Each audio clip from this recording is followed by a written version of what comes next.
देव्य। मंगलम भगवान वीरो मंगलम गौतम मुनि मंगलम कुंद कुंदात्यो जैन धर्मोस्तु मंगलम। सर्वमंगल मांगल्यम सर्वकल्याणकारकम प्रधानम सर्वधर्माणां जैनं जयतु शासनं जैनं जयतु शासनं। वन्दितु सर्वसिद्धे ध्रुवमचलमणोऽवङ्गदिं पद्ये मोक्षामि समय पाहुलो मिणमो सुदकेविली गणिदम्। नमः समय साराय शानबुद्ध्या चकासति चित्सुभावाय भावाय सर्वभावान्तरच्चिदे।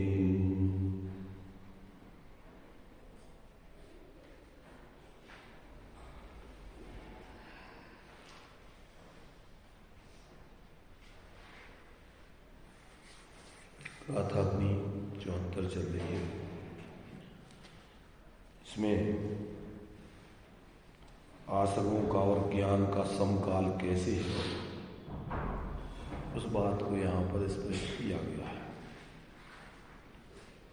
ज्ञान माने यहाँ पर बीतराग विज्ञान, जो अज्ञान या मिथ्या ज्ञान है यहाँ उसको ज्ञान नहीं कह रहे।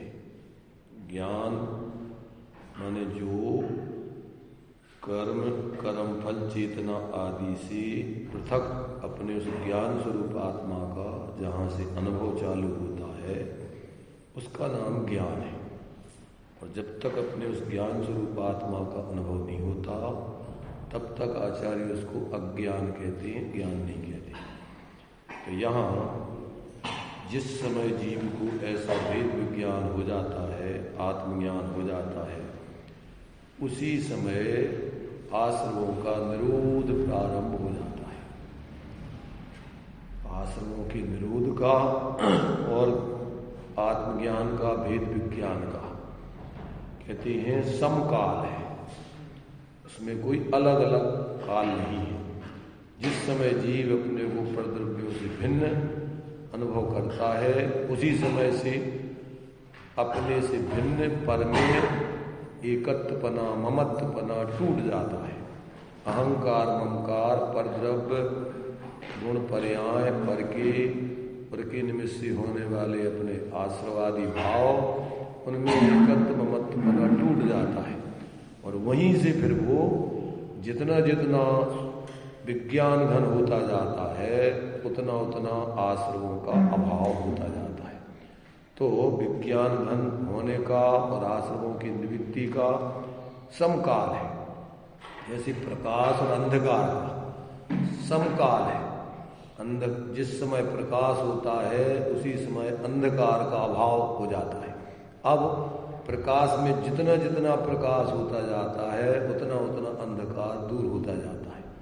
ऐसे यहाँ पर भी आत्मा का जहाँ से अवलंबन स्वरूप का अवलंबन चालू हुआ, जहाँ से अपने को ज्ञान स्वरूप अनुभव करना चालू हुआ, वहीं से जीव के अब शरीर आदि राग आदि रूप अपने को अनुभव करना छोड़ दिया ज्ञान में। अब उसकी मिथ्या मान्यता खत्म हो गई, उसका अज्ञान खत्म हो गया।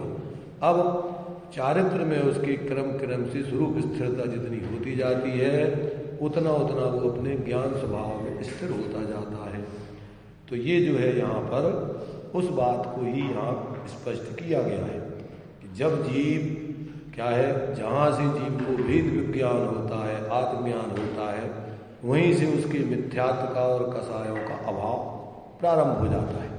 और जब वो अपने स्वरूप में क्रम से स्थित होते होते पूर्ण स्थिर हो जाता है, पूर्ण विज्ञान घन स्वरूप हो जाता है, उसी समय जो है उसका पूर्ण आश्रमों से अभाव होकर पूर्ण वीतराग विज्ञानता रूप दशा प्रकट हो जाती है। उसी बात को अपन ने कल ये भावार्थ में पढ़ा था। इस भावार्थ को पढ़ के आगे कलश है कराचार्य जयसेन स्वामी की तात्पर्य टीका है, देखिए उसको देखते हैं अपन। बहुत ही मार्मिक विषय है, समझने लायक है। इसके बिना आत्म कल्याण का मार्ग, शांति का मार्ग जीव के प्रारंभ नहीं होता है।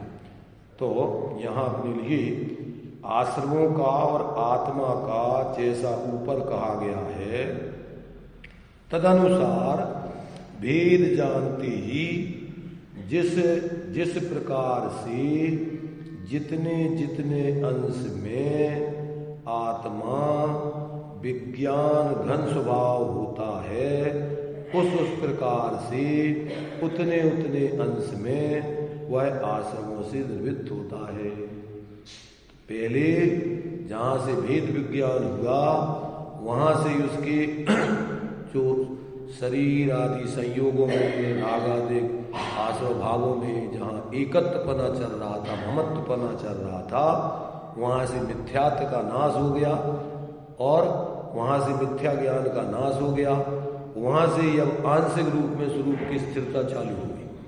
अनंतानंदी का साय भी मिथ्या दृष्टि के जीवन में वहीं से खत्म। तो ज्ञान श्रद्धान में तो अब अपना स्वरूप जैसा है वैसा, बस यही चैतन्य स्वरूप में हूँ। अपना जो एक रूप द्रव्य स्वभाव है वो ही मैं हूँ और मेरा बाहर के संयोगी भाव आदि रूप मेरा स्वरूप नहीं है, ऐसी दृष्टि ज्ञान। और जहाँ से स्थिरता चालू हुई वहीं से मोक्ष का मार्ग चालू हो जाता है। तो यहाँ आचार्य कह रहे हैं कि आश्रमों का और आत्मा का जैसा ऊपर कहा गया है, तदनुसार भेद विज्ञान होते ही भेद विज्ञान से मोक्ष का मार्ग चालू हो जाता है। वहीं से जीव की क्या है फिर क्रम से सिद्ध दशा प्रकट होती है। तो तदनुसार भेद जानते ही फिर जिस जिस प्रकार से और जितने जितने अंश में आत्मा विज्ञान घन होता जाता है, ये गुणस्थान प्रमाण पर्याय की वितरागता की सिद्धि की बात है। तो जहाँ से अपने ज्ञान स्वरूप आत्मा का और रागादिक शरीरादिक का भेद ज्ञात हुआ कि ये मैं नहीं हूँ, मैं ऐसा ज्ञान स्वरूप चैतन्य आत्मा हूँ, ऐसा ज्ञान में जैसे अभेद अपने स्वरूप की अनुभूति हुई, वहीं से अपने चैतन्य स्वरूप की अपने रूप प्रतीति हुई और वहीं से स्वरूप स्थिरता का मार्ग चालू हो गया। अब कहते जितना जितना, अब तदनुसार भेद जानते ही जिस जिस प्रकार से, तो जिस जिस प्रकार से माने मिथ्यात अनंतानंदी। अब जितना जितना जो है जिस जिस प्रकार से माने जहाँ मिथ्या ज्ञान माने मिथ्या श्रद्धान गया तो मिथ्यात्व से मुक्ति हो गई। अब अज्ञान गया तो अज्ञान से मुक्ति हो गई, सम्यक ज्ञान हो गया। मिथ्या ज्ञान का नाश हो गया, सम्यक ज्ञान हो गया। मिथ्यात्व का नाश हो गया, सम्यक हो गया। अब जितने जितने अंशों में चारित्र में अब अनंतानंदी जन स्वरूप की लीनता हुई अभाव से, उतना उतना विज्ञान घन चारित्र में हो गया, लीनता हो गई। तो अब जितने जितने अंश में आत्मा विज्ञान घन होता है चारित्र में, उस प्रकार से उतने उतने अंशों में वह आश्रमों से निर्मित होता है। तो चौथे गुण स्थान में मिथ्यात अनंतानंदी जन पांचों प्रकार के आश्रमों से एक देश मुक्ति। पांचों प्रकार माने मिथ्यात्व का तो नाश हो गया, मिथ्यात्व का नाश हो गया मतलब अभी क्षय नहीं हुआ, जब तक अभी उपसम क्षय उपसम रूप में नाश अभाव हो गया तो वो सम्यक्त हो गया। अब अज्ञान रूप माने मिथ्या ज्ञान रूप नाश हो गया, सम्यक ज्ञान हो गया। अभी क्षयोपसमिक ज्ञान की स्थिति होने से अल्प ज्ञान है तो उतना उतना ज्ञान का क्षयोपसम रूप विज्ञानता हो गई।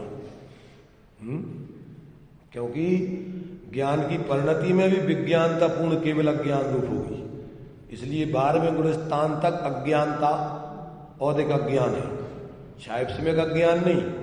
क्षयोपसमिक अज्ञान का अभाव तो चौथे गुण स्थान से ही नाश हो गया। माने जो क्षयोपसम ज्ञान है उसमें तो विपरीतता खत्म हो गई, अब पूर्णता की अपेक्षा जो है उसका अज्ञान रह गया, पूर्णता की अपेक्षा।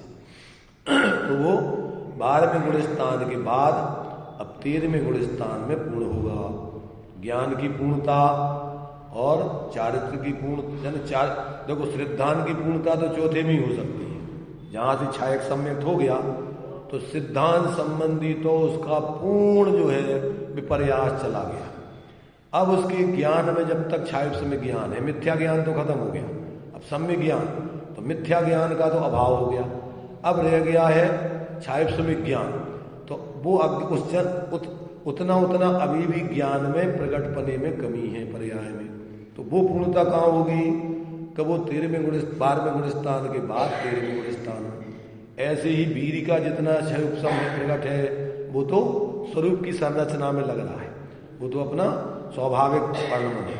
दर्शन भी जितना प्रकट है वो आत्मा का स्वभावजन्य परिणमन है। तो अब श्रद्धान में उसके पूर्ण प्रकार से क्या हो गया? अब स्वरूप की प्रतीति अपने चैतन्य स्वरूप की प्रकट हो गई। अब चारित्र में जितना जितना स्वरूप स्थिरता करता जाता है, चौथे गुण स्थान से 5वें में, 5वें से 6वें में, 6वें से 7वें, 8वें, 9वें, 10वें तक सूक्ष्म लोभ रूप अस्थिरता रहती है। और जैसे ही वो और स्वरूप में स्थिर हुआ तो सूक्ष्म लोभ का भी अभाव हो गया। और फिर 12वें गुण स्थान में 13वां उपशम का है, 12वें में गया तो अब मोह का क्षय हो गया, तो अब यथाख्यात चारित्र प्रकट हो गया। अब जो है क्या हो गया कि जैसे ही मोह क्षय हुआ उसी समय ज्ञानावरण, दर्शनावरण, अंतराय का क्षय होके आगे के समय में और उसका भी नाश होकर और पूर्ण जो है भाव मोक्ष हो गया। अनंत दर्शन, अनंत ज्ञान, अनंत शोक, अनंत वीर, अथवा नव केवल लब्धि। और कौन से? छायक सम्यक, छायक चारित्र और छायक ज्ञान, छायक दर्शन, छायक वीर, छायक दान, लाभ, भोग, ये सब 9 लब्धियां प्रकट हो गई उसको पूर्ण रूप में। अब तो उसके लिए अघातिया कर्मों जन्य अब सिर्फ अकेला उसका संयोग रह गया, शरीर रह गया। और अभी नाम, गोत्र और क्या रह गया? वेदनी कर। उसके निमित्त से अभी जो संयोग दशा, संसार दशा है, अब उसका अभाव होना। जैसे 13वें गुण स्थान के अंत में पहुंचेगा तो वो योगों का परस्पर उतनी अस्थिरता भी, चंचलता चल रही, अभी उतना वो उसकी जो है क्या है, अभी संसार की स्थिति अस्थिरता जन है वो योगों की। और जैसे 13वें गुण स्थान के अंत में क्या हो गया? सूक्ष्म योग का भी अभाव हो गया। चौथे शुक्ल ध्यान के माध्यम से जहां से व्युपरत क्रिया निवृत्ति, क्रियाओं की, योगों की पूर्ण निवृत्ति हुई तो 13वें गुण स्थान का समापन हुआ और 14वें गुण स्थान में अयोग दशा। और वहां आयु 5-10 अक्षर बराबर टाइम लग के और 4 घातिया कर्मों का अभाव हुआ और जीव एक समय में जाके ऊर्ध्वगमन स्वभाव से सिद्धालय में, माने लोक के अग्रभाग में स्थित हो जाता है। अब वहां से सब प्रकार से मुक्त हो गया। त्रिविध कर्ममल वर्जित सिद्ध महंता। तो यहां से जहां से भेद विज्ञान चालू होता है वहां से उसके मोक्ष का मार्ग चालू होता है। और मोक्ष का मार्ग बाहर में नहीं है, परावलंबन में नहीं है। कहाँ है? स्वावलंबन में, अपने स्वरूप की श्रद्धा, ज्ञान और लीनता, इसका नाम मोक्ष का मार्ग है, मुक्ति का मार्ग है, शांति का मार्ग है, सुख का मार्ग है। तो सुख का मार्ग बाहर की तरफ नहीं है, बाहर से तो छूटता जाता है तो उस पर तो आरोप आता है कि अपन ने भैया ये सब छोड़ दिए। वास्तव में तो वो अपने थे ही नहीं, शरीर आदि संयोग जितने भी हैं, तो वो तो वास्तव में असद्भुत व्यवहार का कथन है। और संयोगों एक क्षेत्रावगाही संबंध का छूट जाना जब 13वें 14वें गुण स्थान के अंत में होगा तब मुक्त होगा जी संयोगों से। वो शरीर आदि का 4 अघातिया कर्मों का एक क्षेत्रावगाही संबंध, उसका भाव 14वें गुण स्थान के अंत में होकर के फिर पूर्ण मुक्त दशा जीव की प्रकट हो जाती है। तो संयोगों का कर्म, नो कर्म आदि का जो बंधन है वो तो है असद्भूत, आत्मा उनरूप कभी होता नहीं है। भले एक क्षेत्रावगाही संबंध रहता है पर उससे तो जीव परमार्थ से अत्यंत भिन्न है, व्यवहार से उसका बंधन है, पर परमार्थ से जीव उनरूप कभी नहीं होगा, न द्रव्य से, न क्षेत्र से, न पर्यायों से, न गुणों से। अपना स्वचतुष्ट अपने में ही रहता है, शरीर में रहते हुए भी। जल पय ज्यों जिये तन मेला, पय भिन्न भिन्न नहीं बेला। अपना आत्मद्रव, अपने आत्मा के प्रदेश, असंख्यात अमूर्तिक, शरीर प्रमाण व्यवहार से, परमाण से असंख्या। क्या बोला अपन ने? द्रव्य संग्रह पढ़ते हैं। अणु गुरुदेह पमाणु संहार सप्त दो चेदा असमय दो व्यवहारा निश्चय नय दो असंख्य देश हुआ। निश्चय से तो वह असंख्यात प्रदेशी है और व्यवहार से शरीर प्रमाण है। तो वो निश्चय से कहां रह रहा है? शरीर में रहते हुए भी अपने असंख्यात प्रदेशों में रह रहा है। अपनी अमूर्तिक अवस्था में इस मूर्तिक शरीर रूप नहीं होता कभी। शरीर में रहते हुए भी शरीर से भिन्न, शरीर के अंदर रहते हुए शरीर से भिन्न ही रहता अपने चतुष्टय में। जैसे दूध में पानी मिला देने पर दूध के प्रदेश अलग रहते हैं और पानी के प्रदेश अलग रहते हैं। तभी दूध को गर्म करो तो पानी के प्रदेश बाष्प बन के उड़ जाते हैं और दूध का जो है उसमें जो है मावा बन करके उसमें रह जाता है। और उस मावा में भी फिर क्या है? जो पुद्गल के संयोग स्थूल है उसको भी गर्म करो तो उसमें से घी अलग निकल आता है और फिर वो और उसमें से अलग मोटे मोटे अलग हो जाते हैं। मूल उसमें जो है जैसे जो है वो पानी और मावा के अंदर दूध है, घी है, इसी प्रकार अपना ये शरीर आदि नो कर्म और ज्ञानावरण आदि 8 द्रव्य कर्म उनसे पृथक। और फिर जो विकारी दशा रूप राग आदि जो परिणति हो रही थी, अस्थिरता रूप योगों की चंचलता, वो भी स्वभाव नहीं है। वो तो रहा है वो आत्मा के प्रदेशों में, वो तो रहा है आत्मा की पर्याय में, गुणों में विकारी गण, पर वो उसका स्वभाव नहीं है, वो भी विभाव है। जब वो अपने द्रव्य स्वभाव में, ध्रुव स्वभाव में, एक रूप स्वभाव में जब वो अपनी परिणति को लीन करता है तो वो पर्याय की विकृति भी दूर हो जाती है। तो क्या होता है? निश्चल निर्मल। आत्मा कैसा है? हूं स्वतंत्र निश्चल निष्काम। काम माने विकारी भावों से रहे और निश्चल माने चंचलता से रहे। हूं स्वतंत्र पर से भिन्न और निश्चल माने चंचलता से रहे, निष्काम माने मोह राग द्वेष आदि से रहे। और ज्ञाता दृष्टा आत्म राम, ज्ञान दर्शन से लक्षित ऐसे अनंत गुणात्मक आत्मा का स्वरूप जानना चाहिए। इसमें अपन को उसी स्वरूप को बताया है। आत्मा कैसा है? निश्चल निष्काम और ज्ञान दर्शन आदि स्वरूप। लक्षण अपना क्या है? 73वीं गाथा अहम इक्को खलु शुद्धो दंसनाणमयो, तो वो 38 गाथा है। और इस 73वीं गाथा में निम्ममो, उधर तो शरीर से पृथक बताया है 38वीं गाथा में। दोनों गाथाएं लगभग एक सी है। अंतर एक में आश्रमों से पृथकता बताना है और एक में शरीर आदि से पृथकता बताना है। तो 38वीं गाथा में तो लिखा अहम इक्को खलु शुद्धो दंसनाणमयो सदा रूपी। वहां तो रूपादि शरीर पुद्गलों से भिन्न बताया 38वीं गाथा में। गाथाएं लगभग दोनों एक सी, एक शब्द बदला हुआ है। और यहां थोड़ा अपने लिए और 7 तत्वों की सिद्धि की है। 73वीं गाथा में अहम इक्को खलु शुद्धो निम्ममो दंसनाण समग्गो और तम मिठ दो तच्चित्तो ए सब्बे खयम नियमी। इसमें तो पूरे 7 तत्वों की सिद्धि की गई है। और उसमें सिर्फ अजीबों से भेद विज्ञान, क्योंकि वो जीव अजीब की गाथा है और यहाँ कर्ता कर्म की अधिकार की गाथा है। तो यहाँ तो संपूर्ण अपने लिए शरीर आदि से आश्रमों से पृथक करके सम्मान निद्रा पूर्वक मोक्ष की सिद्धि कराई गई।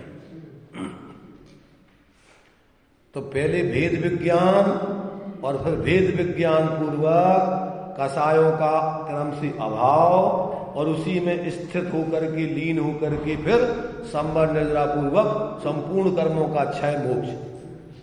तो एक 73वीं गाथा में पूरा का पूरा विषय आ गया समय सार का। कौन सा? और 74वीं गाथा में तो उसी बात को कहा कि इसका भेद विज्ञान का और आश्रमों के अभाव का काल कौन सा है? तो कहते उसका एक काल है, समय। जिस समय भेद विज्ञान हुआ उसी समय से आश्रमों की पृथकता खड़ी हो गई, निर्ममता चालू हो गई। तो ये अपने लिए यहां पर आचार्य देव एक एक गाथा में तुम्हारे लिए पूरा का पूरा आत्मकल्याण का मार्ग बता देना चाहते।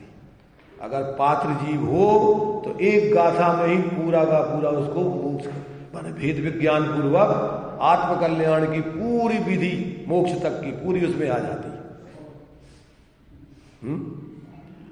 38वीं गाथा में तो जीव अजीब का भेद विज्ञान कराया। अहमिको खलु शुद्धो दंसण नाण मयो सदारूवी नव्यर्थ मज्ज किंचिवी अन्नम परमाणु मित्तम भी। मैं बिल्कुल पर द्रव्यों से अत्यंत भिन्न हूं, अजीबों से बिल्कुल पुद्गल आदि से भिन्न हूं। तो उसमें तो अजीब से भी जीव की भिन्नता सिद्ध की। और इस 73वीं गाथा में माने आश्रमों से अजीब से तो भिन्नता हो ही गई है। जब आश्रमों से भिन्नता है माने जब अपने लिए नारियल का जो जटाजूट और नरेटी है, जब वो नारियल से अलग है, माने ऐसा समझ लो। तो जब अपन ऐसा कहो कि जब अंदर का जो लाल छिलका है ना नारियल के ऊपर जो एक चमड़ी चढ़ी रहती है, जब वो चमड़ी से अलग है, अंदर का जो दल है सफेद दल, तो फिर ये जटाजूट और खोपड़ी से तो ऊपर मोटी उससे तो अलग है ही। तो जब आत्मा अंदर में जो अपने अंदर में जो उसके ऊपर लालामी चढ़ रही है, काहे कि जो राग द्वेष मोह आदि विकारी परिणाम होगी, वो ही अपना चैतन्य स्वरूप नहीं है, तो फिर बाहर की कर्मों की और शरीर आदि की खोपड़ी तो आत्मा कैसे होगा? जब अंदर में वो ऊपर की चढ़ी हुई लाल जो खोपड़ी होती है नारियल की, जब उसको ही छोल के अलग करना है, वो भी नारियल नहीं है,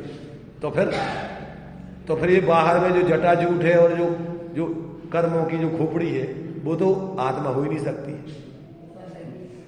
ये ऊपर की जटाजूट शरीर और अंदर का जो कठोर नरेटी है, वो जो है 8 कर्मों का दल, और अंदर में जो लालामी है वो राग आदिक भाव। ये नारियल के ऊपर आत्मा के स्वरूप की सिद्धता बिल्कुल सेम घटित होती। इन तीनों से पृथक वो नारियल है, सफेद बिल्कुल व्हाइट, जो अपन भगवान को निर्माण दिवस पर चढ़ाते हैं। काय का प्रतीक है वो? भगवान इस प्रकार से सिद्ध दशा को प्राप्त हो गए।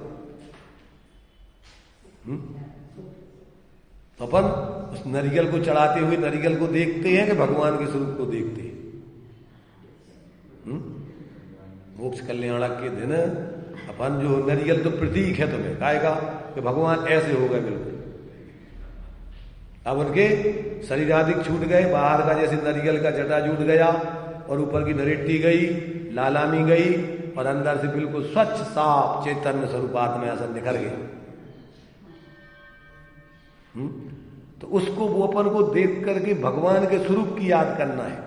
जैसे अपन जो भी द्रव्य चढ़ाते हैं उसमें तो वो प्रतीक है सर, निर्मल जल, शीतल चंदन, अक्षत पुष्प, अक्षत चावल अपने लिए चढ़ाते हैं, और ऐसा जो है पुष्प माने सुगंधित, अपने आत्मा की सुगंधमय, वे तो प्रतीक है सब। और ऐसा मोक्ष रूपी फल अखंडपन जो चढ़ा रहे हैं, तो ऐसे जो है अपने लिए जो भी चीजें चढ़ा रहे हैं, तो ये अष्टकर्म नयनाय धूप, ये सब प्रतीक मात्र हैं, उनमें कछु धर्म नहीं समझना। वे तो अपन को सिर्फ बोलते भी उसी को, अपन उसी रूप में अष्टकर्म नयनाय धूपम, मोक्ष फल प्राप्ताय फलम, और सभी क्षुधारोग विनाशनाय नैवेद्यम, अंधकार मुहांधकार विनाशनाय दीपम, और जन्म जरा मृत्यु विनाशनाय जलम, संसार ताप विनाशनाय चंदनम, और अनर्घ पद प्राप्ताय अर्घ, अक्षय पद प्राप्ताय अक्षतम, और मोक्ष तुम्हारे अनर्घ पद प्राप्त है, सम पापों से संपूर्ण निर्दोष अवस्था, ऐसी वो अनर्घ पद प्राप्त करने के लिए ये अर्घ है। अपना ध्यान अब चूंकि क्या है, छद्मस्त जीव, मोटी बुद्धि वाले जीव बिना अवलंबन के उपयोग लगता नहीं है, इसलिए उनको अवलंबन है ये। मुनिराजों को विशेष त्यागी वृत्ति जो निरावलंब होकर अपने स्वरूप का विचार या वस्तु स्वरूप का विचार करते, उनके लिए भावों में ही ज्ञान करना है, बाहर का अवलंबन उनके छूटते जाते हैं। वे भगवान की भक्ति, भगवान का स्वरूप बिना अवलंबन के, और वे अपने उसका चिंतन मनन करके, बहुमान करके अपने स्वरूप का अंदर स्वरूप में डूबते हैं। तो ये तो प्रतीक है, और अपन इन्हीं का ध्यान करके इसी में अगर लगे रहे और जो मूल प्रयोजन था उस पर ध्यान नहीं गया, तो फिर क्या है, लड़ाई झगड़े होते हैं। काहे पे कि तुमने ऐसा साथिया बना दिया, तुमने ऐसा नहीं बनाया, तुमने ऐसी उंगली कर दी, तुमने वो तरफ इधर रख दी, तुमने उधर रख दी, तुमने ऐसा कलसा नहीं ढारा, तुमने ऐसा नहीं ढारा। उनसे करना क्या था?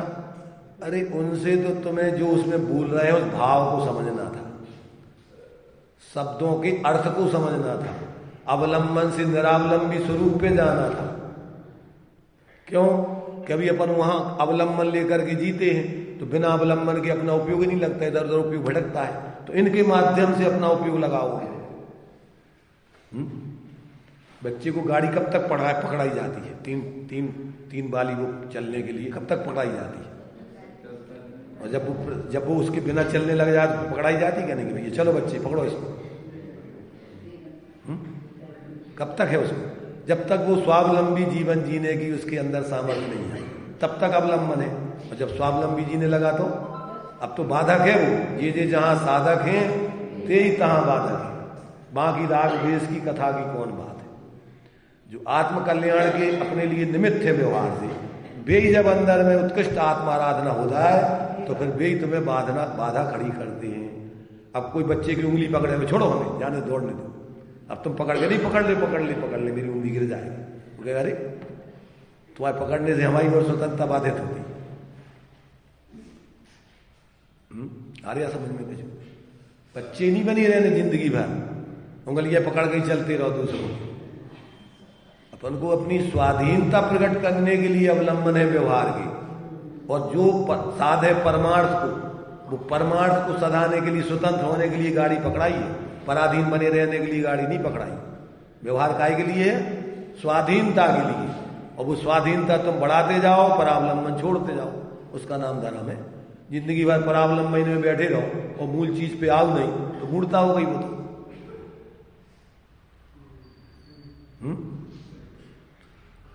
आता कुछ समझ में नहीं आता। ये तो निश्चय वालों की बात है। व्यवहार वालों को तो व्यवहार ही में जीना है अनंत काल तक। उनको तो व्यवहार छोड़ के परमार्थ में आनी नहीं।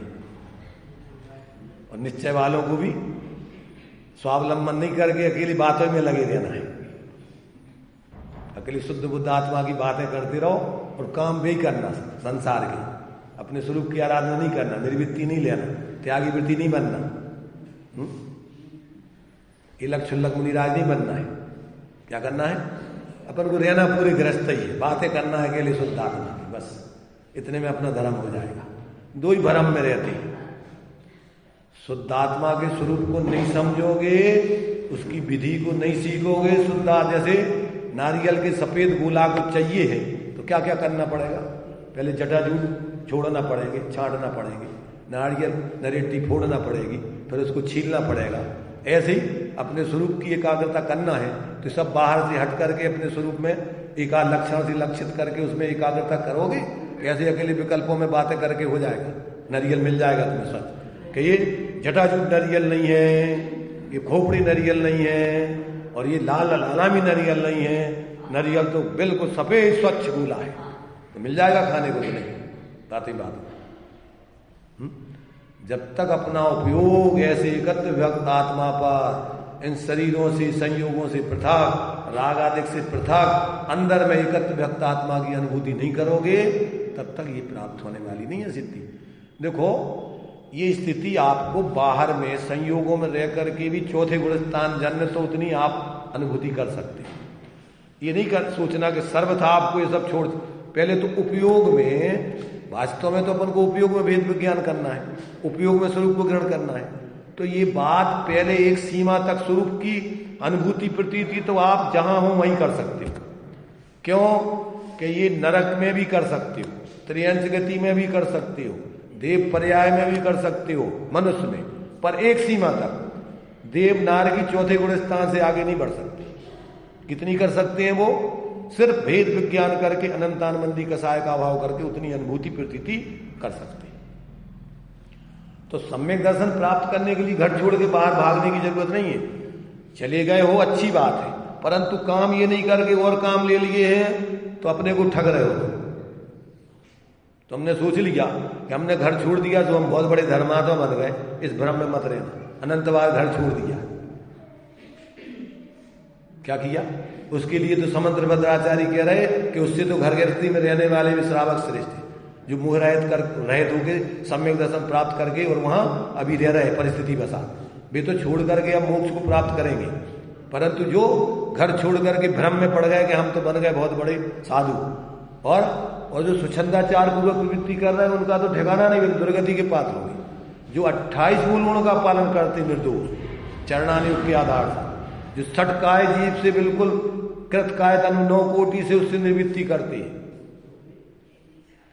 अगर सटकाय के जीवों की हिंसा के अनुमोदक हैं, करा रहे हैं, कर रहे हैं, उसमें रुचि है, तो वे तो अभी गृहस्थों से भी, जो आरंभ त्यागी गृहस्थ होता उससे भी गए बीते हैं। इसलिए देखो भाई, वस्तु व्यवस्था जब तक सैद्धांतिक गुण स्थान प्रमाण नहीं समझेंगे तब तक अपन भ्रम में ही रहेंगे सब। चाहे त्यागी बन जाओ, चाहे पंडित बन जाओ, और चाहे और कुछ भी करते रहो।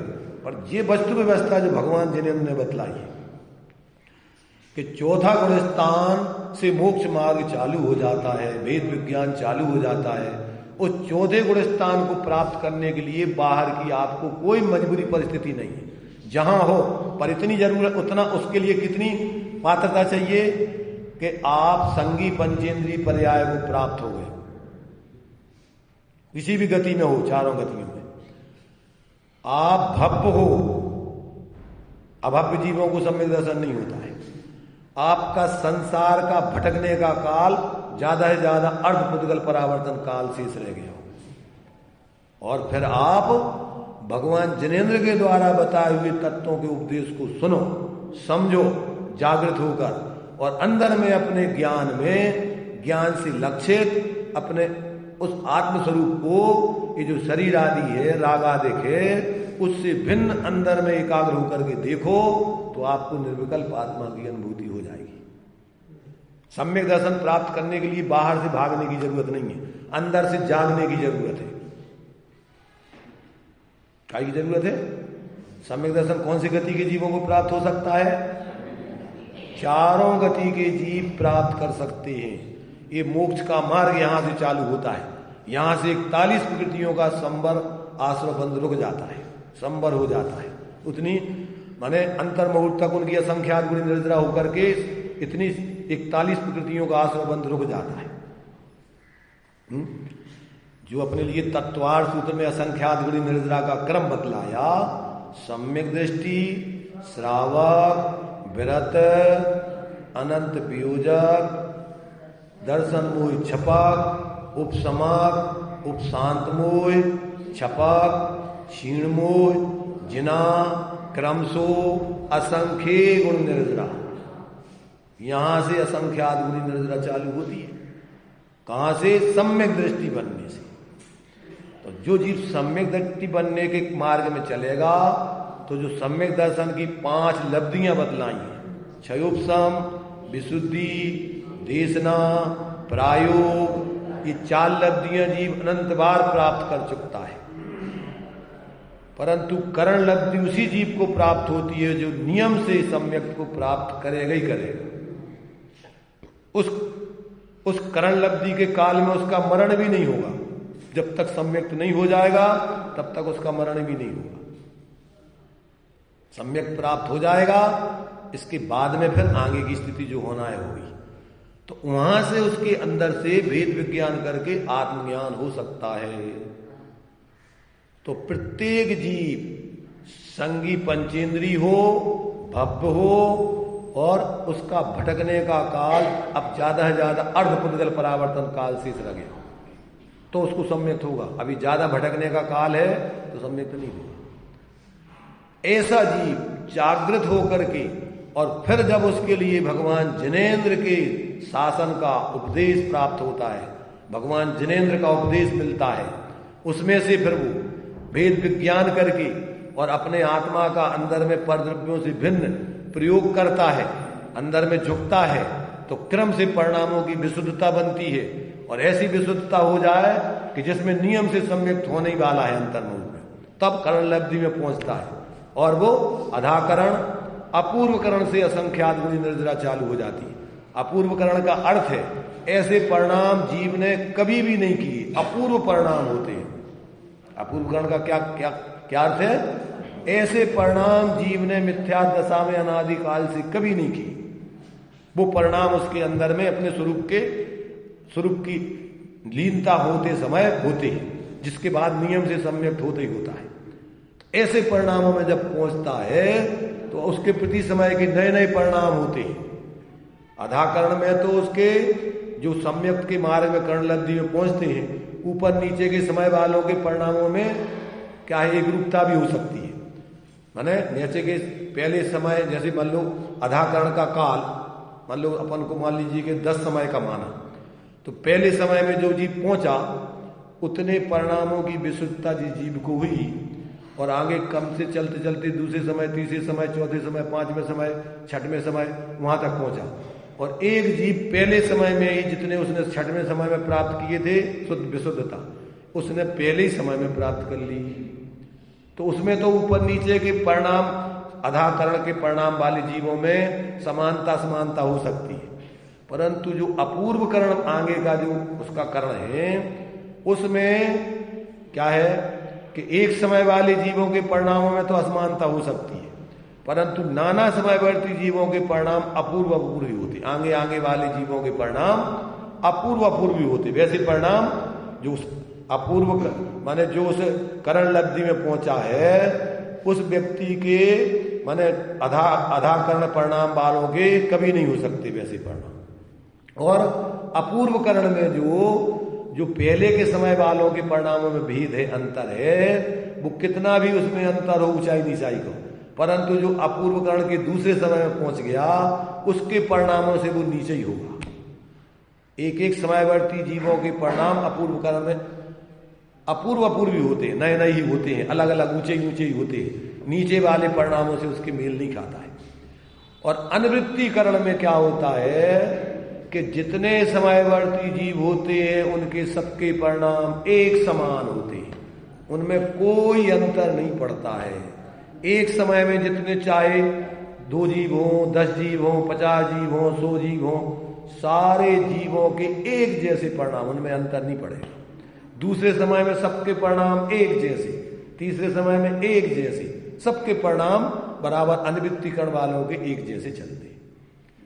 और इसके बाद फिर क्या होता है, जैसे अनिवृत्तिकरण का समय पूरा होता है जो उसका टाइम है, अगले समय में फिर मिथ्यात्व का अभाव होकर के, उपशम आदि होकर के, और फिर उस समय अब उसकी मिथ्यात्व का अनुदय होकर के जीव को अपने स्वरूप की निर्विकल्प अनुभूति प्राप्त हो जाती है।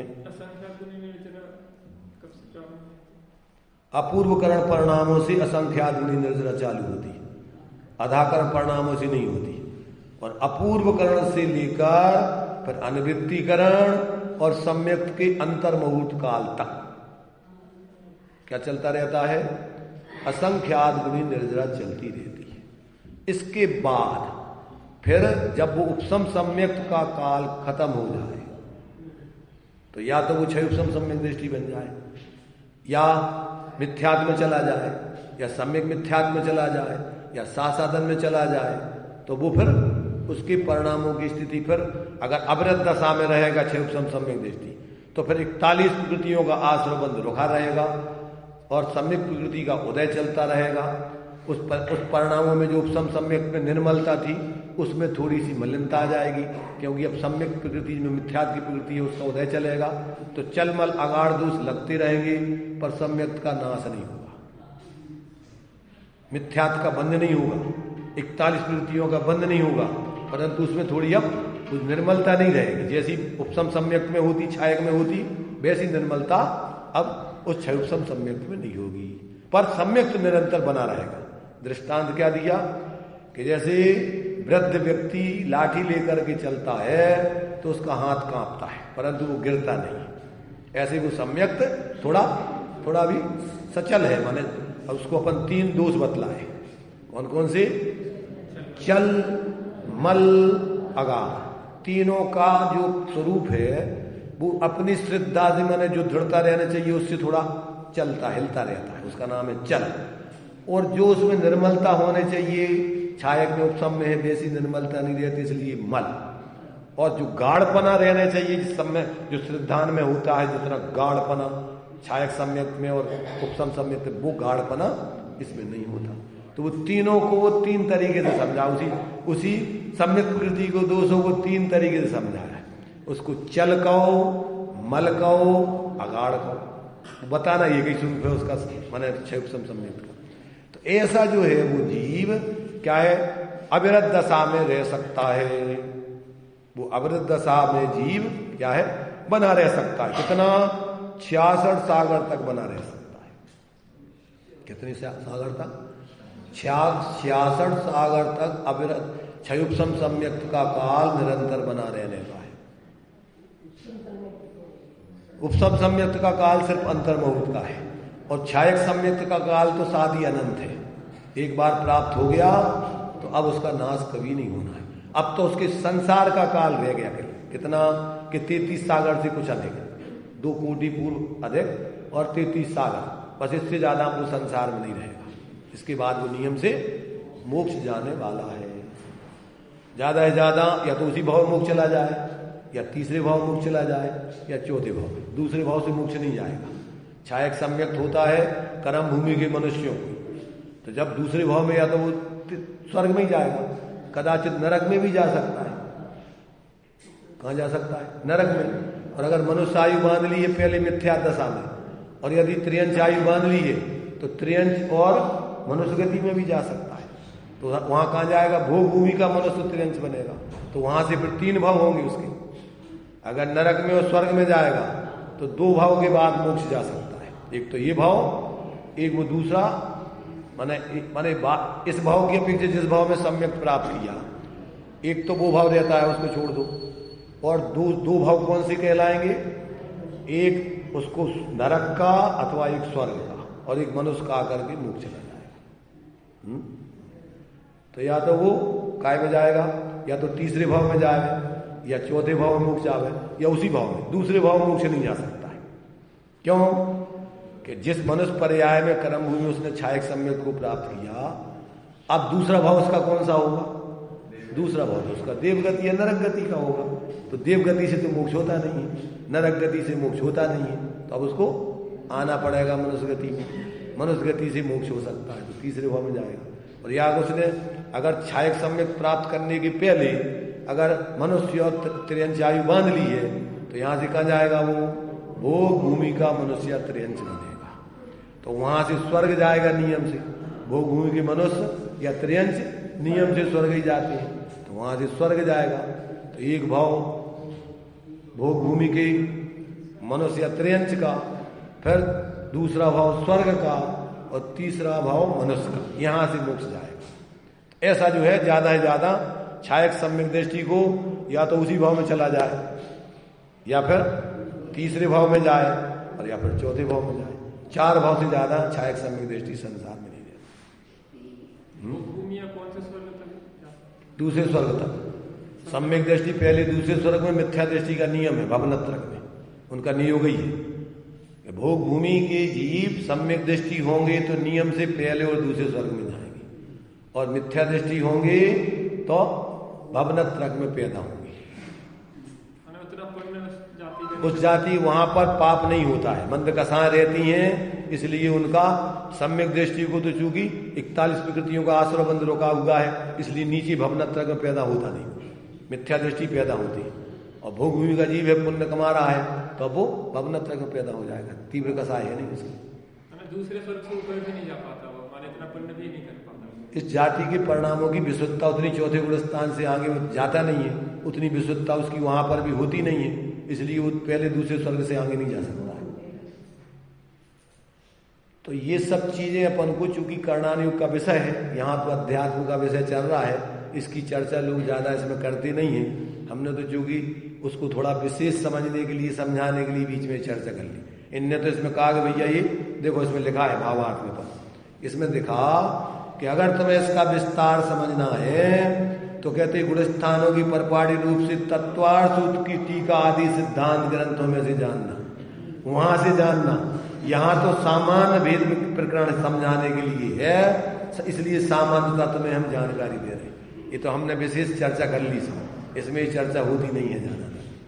अब चूंकि अपन को अब जो कर्णानुयोग आदि के ज्ञाता है उनको तो इतने सामान्य में समझ में आ जाता है, परंतु जो कर्णानुयोग के ज्ञाता नहीं है तो वे समझते नहीं है, वे भ्रम में हो जाते हैं। अध्यात्म वाले कर्णानुयोग का अध्ययन नहीं करें तो उनको भ्रम हो जाता है कि चौथा गुण स्थान हो जाए तो होगा मोक्ष, दीक्षा वीक्षा तो अपन को लेने नहीं है।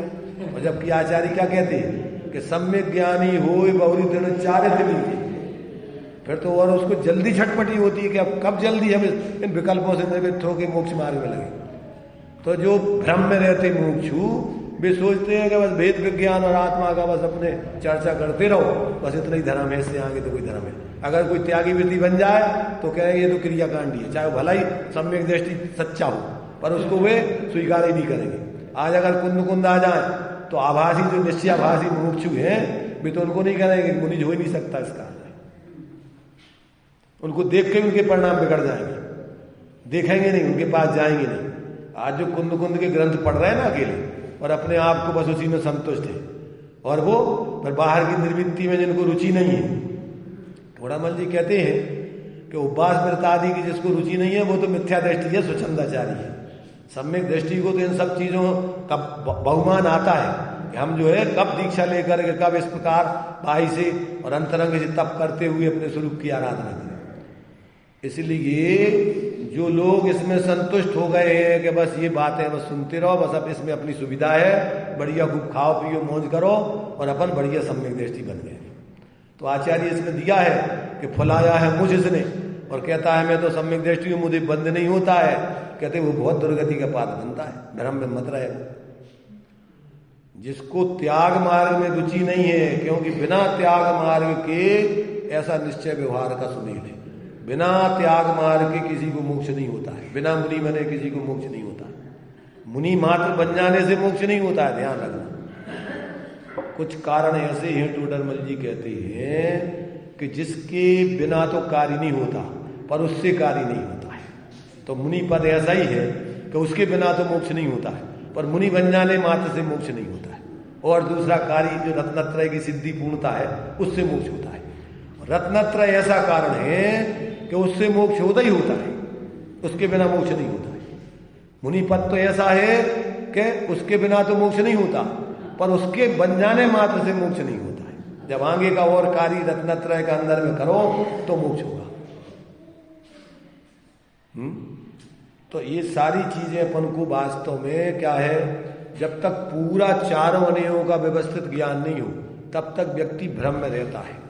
और सामान्य व्यक्तियों को विशेष का ज्ञान नहीं हो तो वे सामान्य में बहुत संतुष्ट होकर के रह जाते हैं, और बस फिर अपने आप को मानते हैं जो विशेष जीने वाले हैं उनका सानिध्य नहीं करेगा।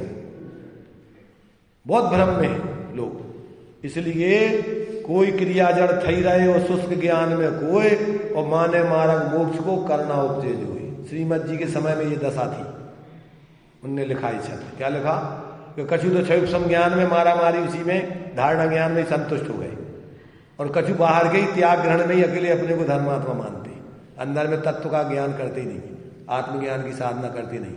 ये तो सब निश्चय की बात है, आत्मा की बात है नहीं। तो कोई तो ज्ञान का निषेध करते हैं और कोई क्रिया का निषेध करते हैं। अगर व्यवहार वालों से आत्मा की बात करो तो कहती कुल्ला करके आओ, गद्दी पे जब बैठी आत्मा की बात जिसने कह दी वो निश्चय वाला है, आत्मा की बात मत करना गद्दी बैठ के। उनको इतना द्वेष है आत्मा से। तो जो इतनी तीव्र वस्तु स्वरूप से इतनी तीव्र द्वेष रखते हो उनका तो कल्याण कैसे होगा। और जो बाहर की निवृत्ति से डरते हो उनका कल्याण कैसे होगा? अरे ये सब तुम्हारा स्वरूप नहीं है तो इसको छोड़ने में तुम्हें तकलीफ लगती है।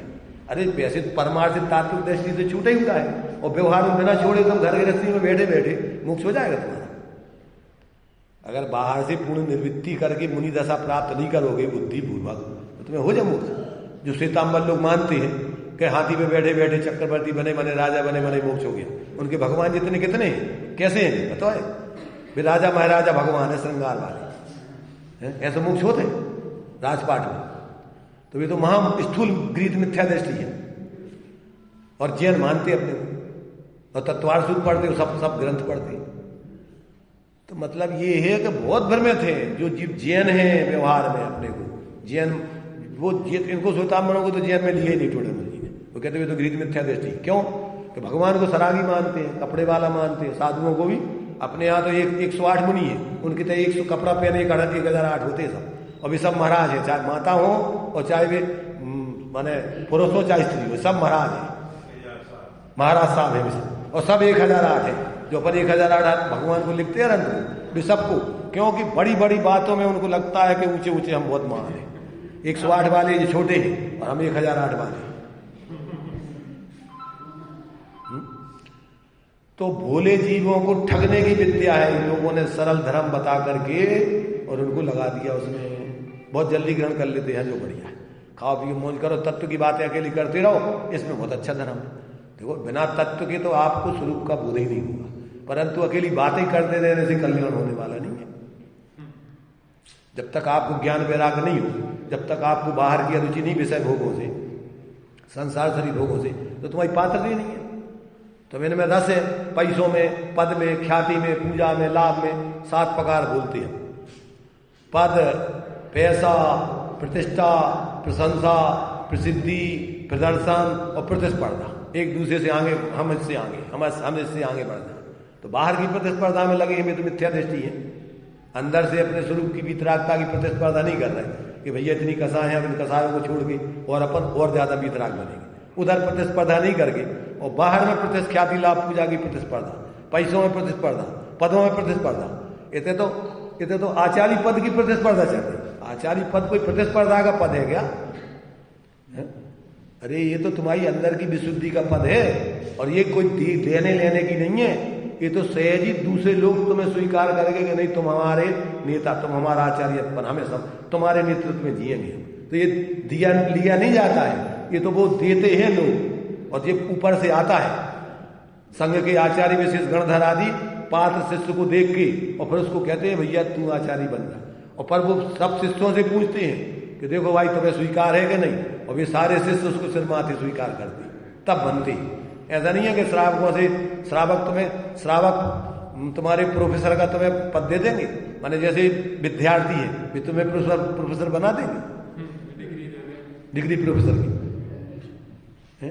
तो ये पद कोई इनसे नीचे लोगों से क्या जाना कि आचार्य क्या होते हैं, गुरु का स्वरूप क्या होता है। तो आज सब जगह ऐसी प्रतिस्पर्धाएं चल रही हैं। एक संघ में एक ही आचार्य होते हैं, अलग अलग आचार्य थोड़ी भीड़ लगती है आचार्यों की। एक गणधर अपने, इसलिए समुसरण में भी गणधर मुख्य, ज्यादा बड़ा संघ हो तो उसमें गणधरों की भेद कर देते, पर छोटे संघ हो तो उसमें क्या जरूरत है ज्यादा। निर्यापकाचार्य तो अपन को प्रवचन सार जी में दिया है, समाधि आदि कराने वाले होते हैं विशेष। संघ की व्यवस्था के लिए आचार्य होता है, तो निर्यापकाचार्य तो सिर्फ अकेले वो समाधि वगैरह कराने के लिए उसकी व्यवस्था संभालता है। तो जैसे बड़ा संघ हो उसको अलग अलग हिस्सों में भेजना हो तो वो आचार्य बनेंगे। फिर अगर हिस्सों में जैसे 11 गणधर होते तो उनके लिए अलग अलग स्थिति बनती। तो ये सारी की सारी व्यवस्थाएं बहुत ही सिस्टमेटिक पद हैं ये सब। अब इन पदों को जब तक व्यक्ति नहीं समझे तो खेल, हंसी मजाक है आज, और पद लेना और छोड़ना भी हंस खेल हो गया लोगों को। वो तो एक साथ भी हो सकते हैं, कोई ऐसा कुछ नहीं है उसमें, क्योंकि वो तो संघ होते पूरा हजारों लाखों का संघ है होते, इसलिए वो अलग चीज है। इसलिए ये सारी चीजें, वो तो जितना बड़ा संघ है उतने हिसाब से, इसलिए तुम्हारे से आदिनाथ के 84 गणधर अलग अलग गणधर हुए। जितना जितना कम संघ होता गया उतने उतने गणधर आदि उनकी घटते गए। अलग अलग प्रक्रिया है, वो जैसी स्थिति बनी उस समय की पात्रता जीवों की हो उस हिसाब से बनाए गए, तो वो स्थिति अलग है। पर वो किसी अपने द्वारा कुछ ग्रहण, वो तो तुम्हारी पात्रता ऊंचाई आने पर बनती है। 4 ज्ञान के धारी गणधर होते हैं, मन अपरे ज्ञान भी उनको होता है। मिथ्या दृष्टि गणधर नहीं होते, ख्याति लाभ पूजा की चाह वाले गणधर नहीं होते, आत्महत्या करने वाले गणधर नहीं होते। आचार्य आत्महत्या कर रहे आज, कोई संग में है ही नहीं है, और अकेले किसके आचार्य है? किसको आचार्य पद दे दिया तुमने?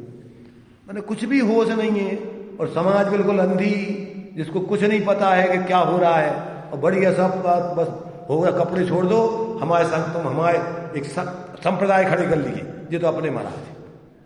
अरे तपने अपने तपने नहीं होते, महाराज किसी के नहीं होते।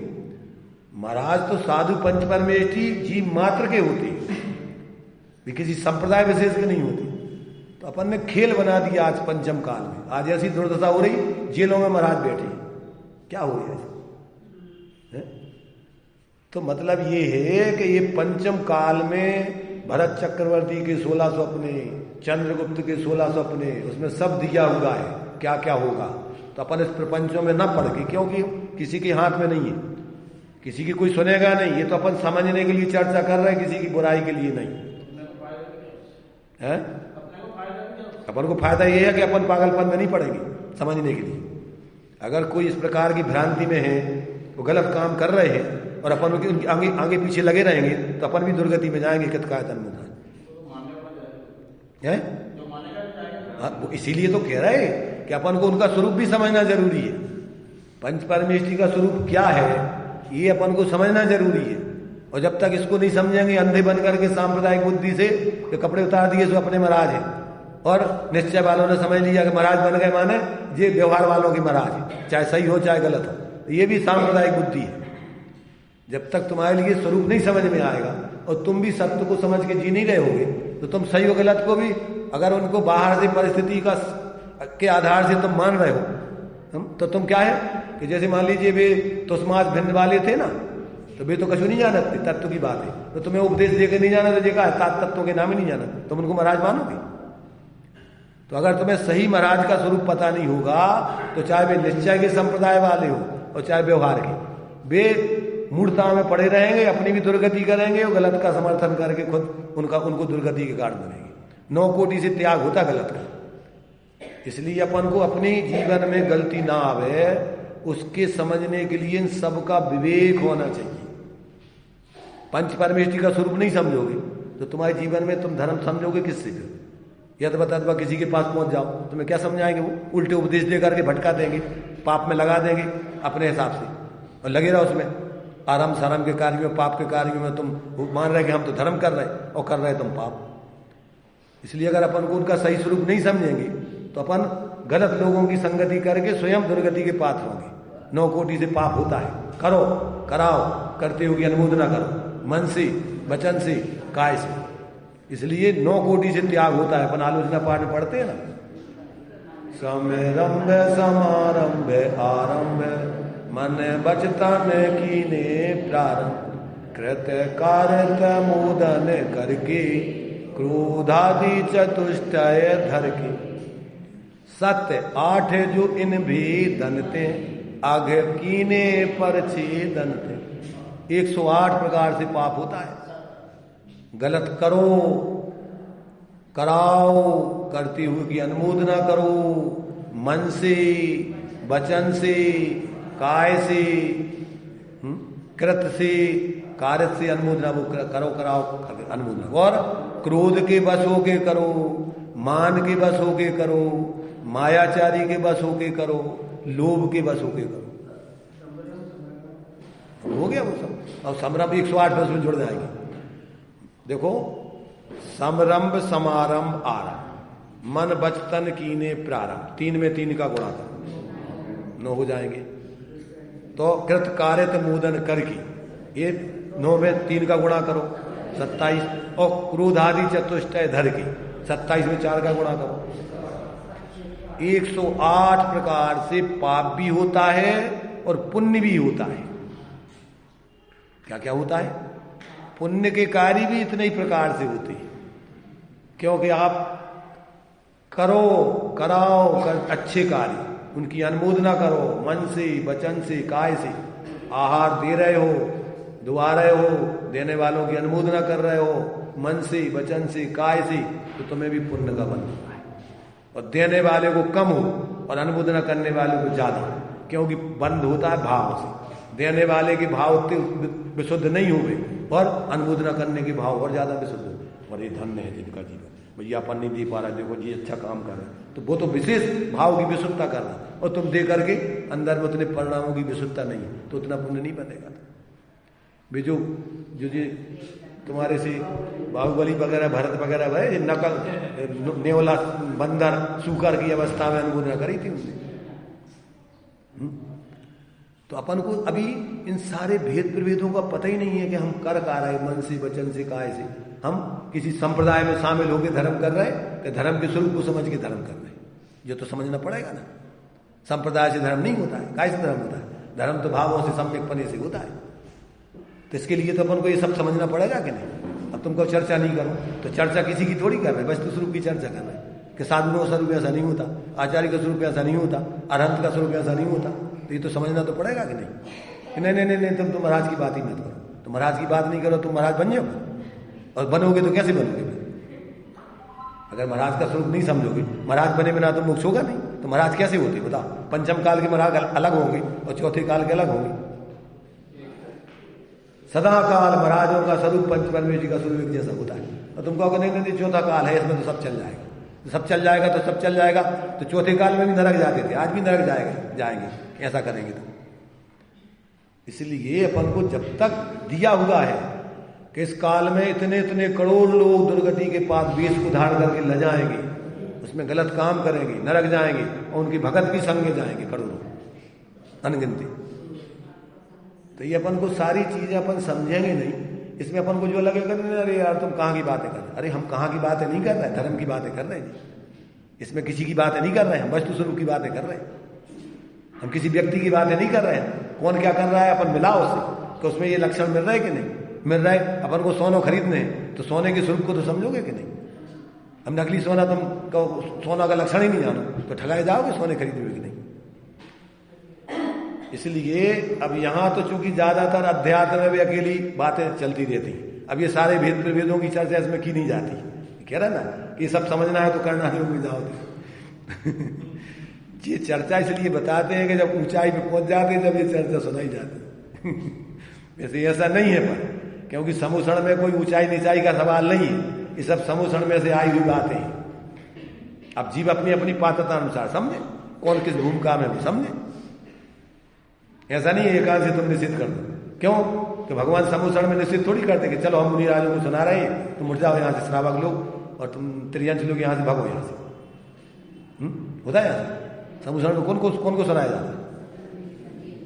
अरे सब जीवों को जो वहां पहुंचे समूषण में, चाहे वो त्रियंश हो, चाहे मनुष्य हो, चाहे देव हो, और मनुष्यों में चाहे मुनिराज हो, चाहे इलक शुल्लक हो, चाहे अर्जिकाएं हो, सब बैठे सुन रहे हो। और वो ये दिव्य ध्वनि कहां से आती है? ये जितने भी सांस लेके इकाई में से आए, इस दिव्य ध्वनि में से आए कि अलग से आएगी? तो दिव्य ध्वनि में जब निषेध नहीं है किसी को, तो यहां निषेध कहां से हो गया? अब ये देखना अपन को है कि अपन कौन सी चीज समझ पा रहे, कितना समझ पा रहे, अपनी पात्रता तो क्रम से समझो। परंतु अगर तुम्हें समझ में आ रहा है तो ये चीजें तो सीधी सीधी है ना, सरल सरल। इसमें भेद विज्ञान की बातें बताई जा रही कि आत्मा शरीर नहीं है, राग आदि नहीं है, आत्मा ज्ञान स्वरूप है। तो इसमें ये कौन को समझाने के लिए? ये तो जीव मात्र को समझने के लिए सात तत्वों का स्वरूप तो सबको समझना है कि नहीं? कितनों का मन लग रहा है हमें पता नहीं, पर हमारी तो जिम्मेदारी है सब चीजें बताना। भगवान की गद्दी पे बैठे हुए भगवान की बातें सुना रहे हैं, गणधर की गद्दी है, तो इस पे अपन को सब प्रकार से तुम्हारे लिए चारों अनियों का क्या वस्तु स्वरूप बताते हैं आचार्य, क्या भगवान ने बताया है। अभी अपन को सब समझना तो पड़ेगा कि नहीं? कि नहीं समझना? कि तुम्हारे हिसाब से जो तुमको वो चलाएं। निश्चय वाले कहें निश्चय की बातें चलाओ, अकेले व्यवहार वाले कहें व्यवहार की अकेली बातें चलाओ। होता ही ऐसा है, व्यवहार वाले अपने बस वही धुन दान दान ये वो सब उठा पटक करने की बस वही बातें। अरे जिस समय अपन को बीमारी है, तो अल्लाह ने कौन सी बीमारी है तो उसकी दवाई तो कोई दी जाएगी ना। तुम कहाँ खड़े हो, डॉक्टर के पास आए हो, तो तुम्हें जो बीमारी होगी वही तो बताना पड़ेगी। इसलिए हम ये बात अलग है कि भाई देखो कैंसर की, अगर तुम्हें बीमारी कैंसर की है तो कैंसर की औषधि दी जाए, तो एक अलग चीज है। परंतु अब बहुत सारे मरीज हैं सब सभा में, तो अब जैसे कैंसर के अस्पताल में जाओगे तो वो कैंसर के डॉक्टर कैंसर का इलाज करेंगे, परंतु तुम सामान्य चेकिंग कराने आए हो तो वो तुम्हारी बीमारी देख के जो होगा वो तो बताएगा कि ये तुम्हें ज्यादा दवाई खाना चाहिए या तुम्हें बीमारी। इसलिए अपन को समझना अपने जीवन में हम कहाँ खड़े हुए, मूल में तो अपन को अपना मूल स्वरूप तो ये है और इसके अलावा अपना स्वरूप नहीं है। अब ये सारी बात है अपन को जब तक सही समझ करके भेद विज्ञान करके स्वरूप का अवलंबन नहीं करेंगे तब तक अपना चारों गति के जीव क्या कर सकते हैं, भेद विज्ञान कर सकते हैं, आत्मज्ञान कर सकते हैं, स्वरूप की आराधना का प्रारंभ कर सकते हैं। पूर्णता तो होगी तो मनुष्य पर्याय में होगी, कर्म भूमि के मनुष्य कर सकेंगे। और पूर्णता के लिए बाहर में पूर्ण निर्वृत्ति परिग्रह 24 वेद और त्याग करें मुनिराज जी।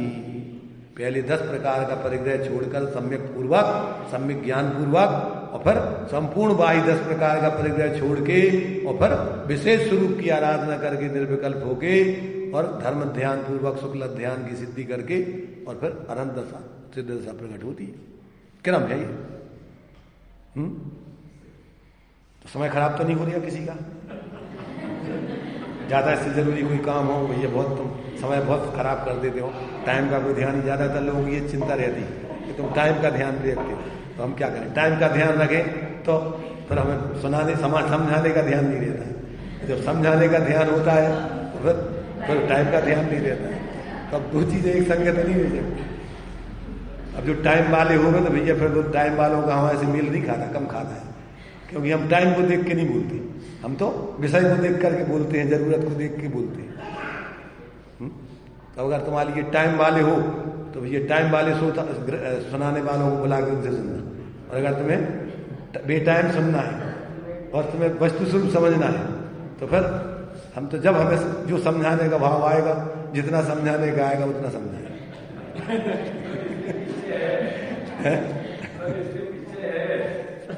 तब समझ लेना कि अगर तुम्हें टाइम से चलना हो तो टाइम वालों को बुलाना, और हम तो बेटाइम वाले हमारे लिए तुम्हारा टाइम का झंझट छुड़ाना है, बेटाइम बनाना है। हमेशा तुम समय अपने समय के सार में जियो तो बाहर का समय तुम्हारा छूट जाए।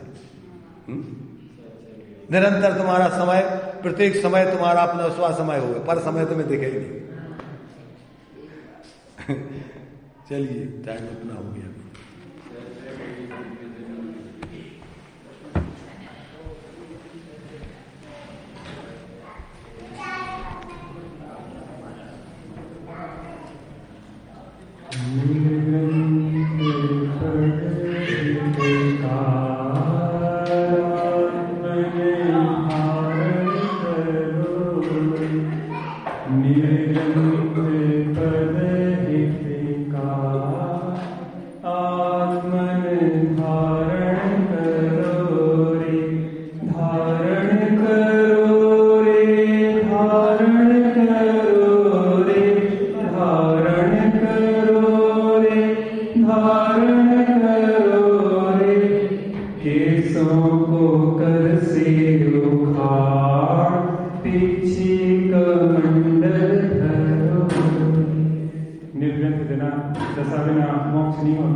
नहीं होता।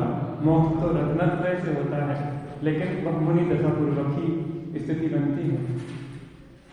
त्याग विराग न चित्तमा थाय न तेने ज्ञान, और अटके त्याग विराग में तो भूले निज भान। जिसके त्याग विराग नहीं है वो सम्यक ज्ञान को प्राप्त नहीं करता, और जो त्याग विराग में ही अटक जाता है वो भी अपना कल्याण नहीं कर पाता है। बहुत संतुलन का मार्ग है वास्तव में। इतना संतुलन से हर चीज को बताना समझाना बहुत करुणा का विषय होता है। और समय की बात बहुत कठिन बात है, और बहुत ऐसा आदमी बहुत कम बोलते हैं। नहीं, वास्तव में महाभाग्य है और इतनी सुंदर बात सुन रहे हैं आप लोग भी भाग्यशाली हैं। और यहाँ की परंपरा है कि बीच में उठ के आप लोग नहीं जाते हैं। कई लोग देखते हैं कि बीच में कई जगह चले भी जाते हैं, लेकिन यहाँ अच्छा है और निकट भक्त हम सभी हैं।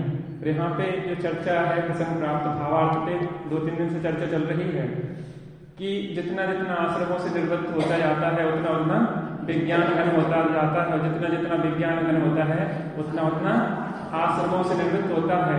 तो गुणस्थान परिपाठ से बहुत सुंदर चर्चा चल रही है और महाभाग्य से हमें सुनने को मिल रही है। ऐसे ही हम सुने और शीघ्र की शीघ्र हम मोक्ष में स्थापित हों, ऐसी मन भावनाओं का